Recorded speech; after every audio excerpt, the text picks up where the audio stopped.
13ാമത്തെ റുക്നല്ലേ ഇനി അസ്സലാത്തു അലൻ നബി സല്ലല്ലാഹു അലൈഹി വസല്ലം. അസ്സലാത്തു അലൻ നബി സല്ലല്ലാഹു അലൈഹി വസല്ലം. നബി സല്ലല്ലാഹു അലൈഹി വസല്ലമയുടെ പേരിൽ സ്വലാത്ത് ചെല്ലുക. ഇത് അവസാനത്തെ തശഹൂദിലെ കാര്യം കേട്ടോ പറയുന്നത്. നബി സല്ലല്ലാഹു അലൈഹി വസല്ലമയുടെ പേരിൽ സ്വലാത്ത് ചെല്ലുക എന്നുള്ളത് നിസ്കാരത്തിൻ്റെ റുക്നാൻ. ഈ വിഷയത്തിൽ അഭിപ്രായ വ്യത്യാസമുണ്ട്. നമ്മൾ മുമ്പ് പറഞ്ഞതാണ്. ഇത് ഏത് മദ്ഹബ് ബേസ് ചെയ്തിട്ടുള്ള കിതാബാണ്? ഹംബലി മദ്ഹബ് ബേസ് ചെയ്തിട്ടുള്ള കിതാബാണ്. അപ്പോൾ ഈ വിഷയത്തിൽ അഭിപ്രായ വ്യത്യാസമുണ്ട്. നബി സല്ലല്ലാഹു അലൈഹി വസല്ലമയുടെ പേരിൽ സ്വലാത്ത് ചൊല്ലൽ റുക്നാണോ എന്നുള്ളതിൽ റുക്ൻ എന്ന് പറഞ്ഞവരുണ്ട്, വാജിബ് എന്ന് പറഞ്ഞവരുണ്ട്, സുന്നത്ത് എന്ന് പറഞ്ഞവരുണ്ട്. എന്തായാലും നമ്മളെന്ത് ചെയ്യുക? അത് ഒഴിവാക്കാതിരിക്കുക എന്നുള്ളതാണ് ഏറ്റവും പ്രധാനപ്പെട്ട കാര്യം. അഭിപ്രായ വ്യത്യാസമുള്ള വിഷയമാണ്. ഇനി അർ-റാബി അശർ, 14ാമത്തെ റുക്ന്. 14ാമത്തെ റുക്ന് എന്ന് പറഞ്ഞാൽ ഏറ്റവും അവസാനത്തെ റുക്ന്. ഇതോടുകൂടി നമ്മളെ അർക്കാനു സ്വലാത്ത് എന്നുള്ള ഭാഗം ഇവിടെ കംപ്ലീറ്റ് ആകും അൽഹംദുലില്ലാഹ്. അപ്പോൾ അർ-റാബി അശർ, 14ാമത്തെ റുക്ന് ഏതായിരിക്കും? അത്തസ്ലീമത്താൻ, 2 സലാം വീട്ടുക. അതാണ് 14ാമത്തെ റുക്ന്. ഇവിടെ സലാം വീട്ടുക എന്ന് പറഞ്ഞാൽ എന്തല്ല? മുഖം തിരിക്കലല്ല. എന്ത് വലത്തോട്ടും ഇടത്തോട്ടും മുഖം തിരിക്കുക എന്നുള്ളതല്ല സലാം വീട്ടുക എന്ന് പറഞ്ഞാൽ. പിന്നെന്താണ്?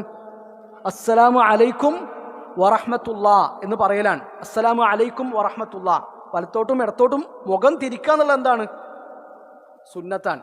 ഒരാൾ അസ്സലാമു അലൈക്കും വറഹ്മത്തുള്ളാ, അസ്സലാമു അലൈക്കും വറഹ്മത്തുള്ളാ എന്ന് പറഞ്ഞു, അയാൾ മുഖമൊന്നും തിരിച്ചിട്ടില്ല, അയാൾ നിസ്കാരം ബാത്തിലാവോ? ഇല്ല, നിസ്കാരം എന്താവില്ല, ബാത്തിലാവില്ല. മുഖം തിരിക്കുക എന്നുള്ളത് എന്താണ്? സുന്നത്താണ്. ഇതിങ്ങനെ വേർതിരിച്ച് പറയുന്നത് സുന്നത്ത് എന്നുള്ളത് നമ്മൾ ഒഴിവാക്കാൻ വേണ്ടിയിട്ടല്ല കേട്ടോ. ഇതിൻ്റെ ഒരു ഹുക്മ അറിയാൻ വേണ്ടിയിട്ടാണ്. സുന്നത്ത് എന്നുള്ളത് എന്താണ്? നമ്മൾ ചെയ്യേണ്ടത് തന്നെയാണ്. സുന്നത്ത് എന്ന് പറഞ്ഞാലും ചെയ്യേണ്ടത് തന്നെയാണ്. എന്നാൽ സുന്നത്ത് ഒഴിവാക്കി എന്നുള്ളതുകൊണ്ട് എന്ത് ബാധിക്കൂല? നിസ്കാരത്തെ ബാധിക്കൂല. ആ കൂലി നമുക്ക് നഷ്ടപ്പെടും. നബി സല്ലല്ലാഹു അലൈഹി വസല്ലമയെ പിൻപറ്റുക എന്നുള്ള ആ ഒരു ഫദ്ല് നമുക്ക് നഷ്ടപ്പെടും. അത് വേർതിരിച്ച് മനസ്സിലാക്കുക. അതിൽ 2 സലാം വീട്ടാന്നാണല്ലോ നമ്മൾ പറഞ്ഞത്. അതിൽ 2ാമത്തെ സലാം റുക്നല്ല, അത് സുന്നത്താണെന്ന് പറഞ്ഞ പണ്ഡിതന്മാരുണ്ട്. അപ്പോൾ 1 സലാം വീട്ടിയാൽ തന്നെ എന്തായി?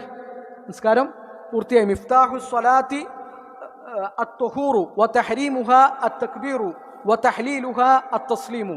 നിസ്കാരത്തിൻ്റെ താക്കോൽ അത്തൊഹൂർ, എന്താണ്? ശുദ്ധിയാണ്, വുദുവാണ്. അതിൻ്റെ തഹരീം, ആ നിസ്കാരത്തിൽ ബാക്കിയുള്ള കാര്യങ്ങളൊക്കെ ഹറാമായല്ലോ. എപ്പോ? തക്ബീർ ചൊല്ലിയാൽ. അതുകൊണ്ടാണ് തക്ബീറത്തുൽ ഇഹ്റാം എന്ന് പേര് വന്നത്. നമ്മൾ അല്ലാഹു അക്ബർ എന്നാണ് കൈ കെട്ടിയാൽ പിന്നെ സംസാരിക്കാൻ പറ്റുമോ? പിന്നെ ഭക്ഷണം കഴിക്കാൻ പറ്റുമോ? വെള്ളം കുടിക്കാൻ പറ്റുമോ? കളിക്കാൻ പറ്റുമോ? അതൊക്കെ എന്തായി? ഹറാമായി. വതഹ്ലീലുഹ അത്തസ്ലീം, അതൊക്കെ ഹലാലാകും എപ്പോ? സലാം വീട്ടിക്കഴിഞ്ഞാൽ. അപ്പോൾ സലാം വീട്ടുമ്പോൾ നമ്മൾ മുഖം തിരിക്കുക. മുഖം തിരിക്കുമ്പോൾ ഈ കവിൾത്തടം എന്ത് ചെയ്യുക? ബാക്കിലേക്ക് കാണുന്ന അത്ര നബി സല്ലല്ലാഹു അലൈഹി വസല്ലം തിരിച്ചിരുന്നു എന്നാണ്. നബിയുടെ ഈ കവിൾത്തടം എന്ത് ചെയ്തിരുന്നു?